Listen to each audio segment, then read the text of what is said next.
राजा रावणार असणारा इतका असणारा संपत्ती, एवढी ताकद, एवढी फौज फाटा त्या राजा रावणाच्या लंकेमध्ये 7 कोटी घरे कांचनाची. ताटे महाराज 1,80,000 7 कोटी घरे कांचनाची, तांब्याची पितळ्याची तर विचारच करू नका. एवढे घर राजा रावणाची सगळी लंका सोन्याची आहे. पंचकोटी जेथे काशाने तांब्याची, कोटी घरे जेथे काशाने तांब्याची,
रावणाची संपत्ती.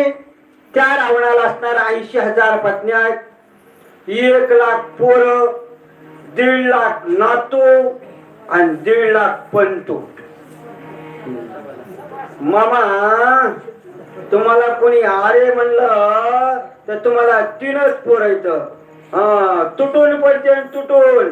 त्या रावणाची दाढी एक माझ्या हनुमंतरायनं जाळली. सगळ्याच्या देखत गप बसले, गप बसले. कारण त्यांची बाजू अधर्माची होती. अधर्माला नमावच लागत. या ठिकाणी असणार अधर्माला नमावच लागत. सत्य परेशान होत आहे पण पराजित कधीच होत नाही. ही सत्याची ताकद आहे. हनुमंतरायकडे सत्याची ताकद होती. एवढा श्रीमंत असणारा रावण दिवसा त्याला हरपळून काढलं आणि तो हरपळलेला काळा झालेलं तोंड घेऊन राजा रावण बसला. आपल्याकडेही तो अपराध करतो, जो समाज मान्य समाजाच्या विरुद्ध कर्म करतो ना, त्याचंही तोंड काळ करण्याचं आपल्याकडे रीत आहे. खरं की नाही ताते महाराज?